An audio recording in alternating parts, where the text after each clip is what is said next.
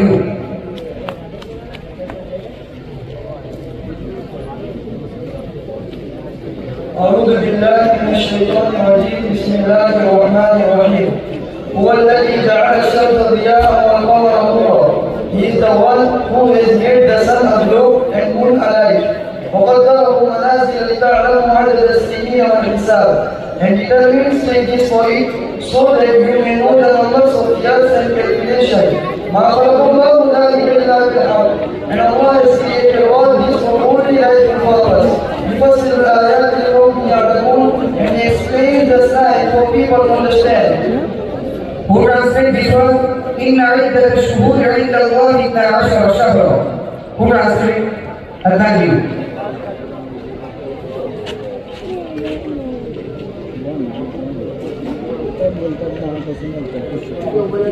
أعوذ بالله من الشيطان الرجيم. بسم الله الرحمن الرحيم. إن عدة الشهور عند الله 12 شهرا في كتاب الله يوم خلق السماوات والأرض منها 4 حرم. Surely, the number of months according to Allah is 12 in the book of Allah. On the day He created heavens and earth, of which there are 4 sacred ones. Okay. Who informed me about the fish time of 5 daily prayers? Khalid.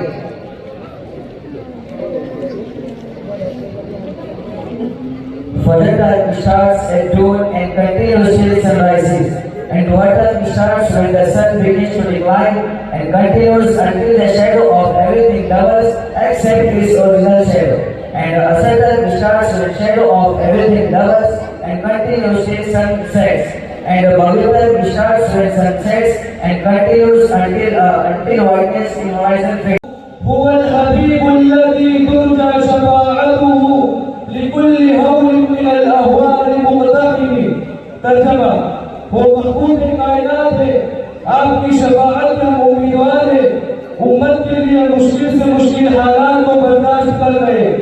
دعا إلى الله فالمستمسكون به، دعا إلى الله فالمستمسكون به، مستمسكون بأمر غير منتصب. لوگوں کو اللہ تعالیٰ کی دعوت کی طرف بلایا، آپ کی دعوت پر لبیک کہنے والے نہ ٹوٹنے والی مضبوط رسی کو تھامے ہوئے ہیں. فاض النبیین فی خلق وفی خلق، فاض النبیین فی خلق وفی خلق ولم ينالوه في علم ولا کرم. آپ سیرت و سنت میں نبی سے ممتاز ہے اور علم و سخاوت میں آپ بے نظیر ہیں. بہت خوب، ماشاء اللہ. اچھا لائیے کو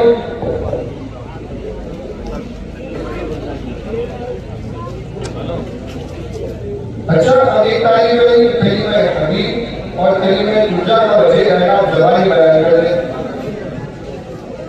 محمد صاحب آپ کلمہ حبیب کا وجہ اعراب زبانی بیان کر دیں.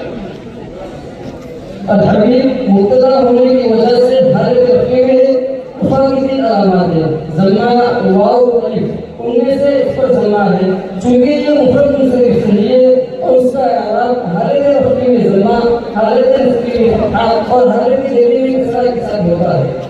بہت خوب. نہایت شکریہ. آپ کلمہ ترجا کا وجہ اعراب زبانی بیان کریں. لفظ ترجا پہلے مثالیں ہیں. عوامی نوازی اور عوامی جوازی سے خالی ہونے کی وجہ سے حالت رفعی میں ہے اور اس کو ضمہ تبدیلی کے ذریعے ایک طالب علم شرح شذوذ الضبط کی عبارت سے پڑھے، ایک طالب علم شرح نقیل کی عبارت سے پڑھے اور ایک طالب علم القواعد الاساسیہ کی عبارت سے پڑھے. تو ابھی آپ کلمہ حبیب کا وجہ اعراب شرح شذوذ الضبط کی عبارت سے پڑھے.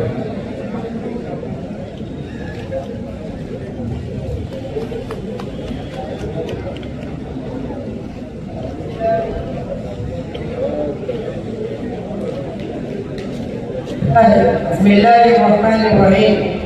ثم قلت وأنواعه رفع ونصب في اسم وفعل وزيد يقوم وإن زيدا لن يقوم، وجر في اسم كزيد، وجر في فعل كلم يقم. والأصل قول الرفع بالضمة والنصب بالفتحة والجر بالكسرة والجزم بالسكون. اچھا محمد نصر پوری آپ کلمہ ترجا کا وجہ اعراب شرح نقیل کی عبارت سے پڑھیں.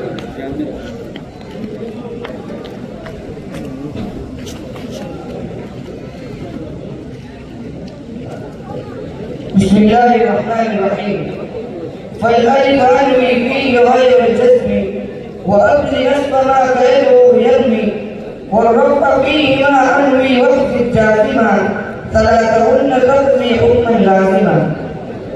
محمد کاشف آپ کلمہ ترجا کا وجہ اعراب القواعد الاساسیہ کی عبارت سے پڑھیں اور ترجمہ بھی کریں. الفعل المضارع المعتل العاقل هو ما آخره ألف كيسعى أو واو كيسمو أو ياء كيرتقي وكلها تجزم بحذف حرف الذي. وأما الفعل المضارع المعتل بالألف فتقدم على الألف الضمة والفتحة نحو سعد يسعى إلى الاستقلال ولينه الاستعباد. فعل مضارع معتل عقلی وہ ہے کہ جس کے عقلی میں الف ہو جیسے یسعى یا واو ہو جیسے یسمو یا یا ہو جیسے یرتقی، اور ان تمام کو جزم کیا جائے گا حرف علت کے حذف کے ذریعے. اور بہرحال فعل مضارع معتل الف تو مقدر ہوگا الف پر ضمہ اور فتحہ جیسے سعد یسعى إلى الاستقلال اور لینه الاستعباد. بہت خوب. اچھا چلیے اب اس سے کچھ ایسے سوالات کرتے ہیں جس سے اندازہ ہو کہ یہ طلبہ اسکولی سبجیکٹ کیوں پڑھتے ہیں اور اس سے کیا چیز فائدہ اٹھا سکتے ہیں. اب تک آپ پڑھنے ہو جائیے. یہ بتائیے کہ اس سال کس اسٹینڈرڈ میں پڑھتے ہو اور کون سے سبجیکٹ پڑھے ہیں. ہم اسکول میں ایس ایس سی 10th 10ویں پڑھتے ہیں جس میں 5 سبجیکٹس ہیں: